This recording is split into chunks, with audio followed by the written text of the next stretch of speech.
She's really not trying to change the world. She's trying to make the difference in a few kids' lives. And she never wants the program to get so big that she can't feel that she has a personal relationship with every child. She'd always had a very strong sense of social commitment. That's been part of her, her makeup. Out of the Dump began as it was the predecessor to Fotokids, and it began in the dump. A huge, huge garbage dump in Guatemala City, which is used as an income source by many people. At the beginning, there were 8 kids. They followed Nancy around once. She was taking pictures. One of the nuns, Catholic nuns who worked with the kids there, took note as well. And Nancy and the sister somehow figured out a little space that Nancy could meet with these kids and show them how the cameras worked. They began by photographing the dump and had angles, if you want to put it that way, that no one else could get. And they began to see their own world in a very different way.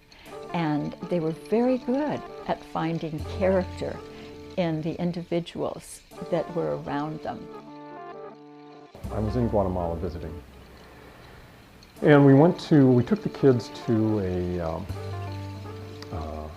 a photo exhibit in Antigua. And Nancy was walking down the street, and she was walking down the street with all 8 kids. I was walking behind them. Each child was touching her. Either had a hold of her hand, or had a hand on her shoulder, or was holding on to her sweater. But there was this physical connection between each child, all of them, walking down the street together as a unit. And for me, that was a revelation on 2 levels. One is I understood immediately what Nancy got out of this. And I also understood what she had done in terms of the lives of these children, just based on that image. Nancy had rules, and they were really strict. The rule was that to participate in the program, you had to go to school. A lot of the parents didn't get it, that maybe there was a future reward for this. What they thought was that they had two fewer hands to work, and that was big because they had other mouths to feed.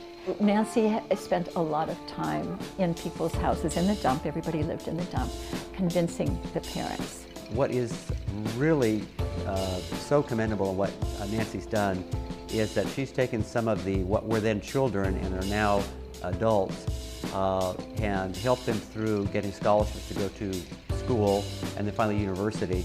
And now a number of those kids have come back and are taking over leadership. And as I know, as the CEO of an organization, your first priority is to plan for your eventual retirement.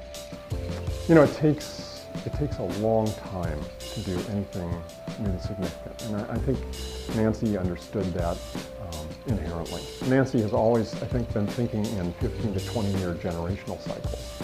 And so when I say it takes a long time to do anything really worthwhile, I think that's what she understood, and that's what she had committed herself to. Hopefully Nancy will be involved for many decades to come, but even if she's not, that you have locals down there that will keep the program healthy for years to come.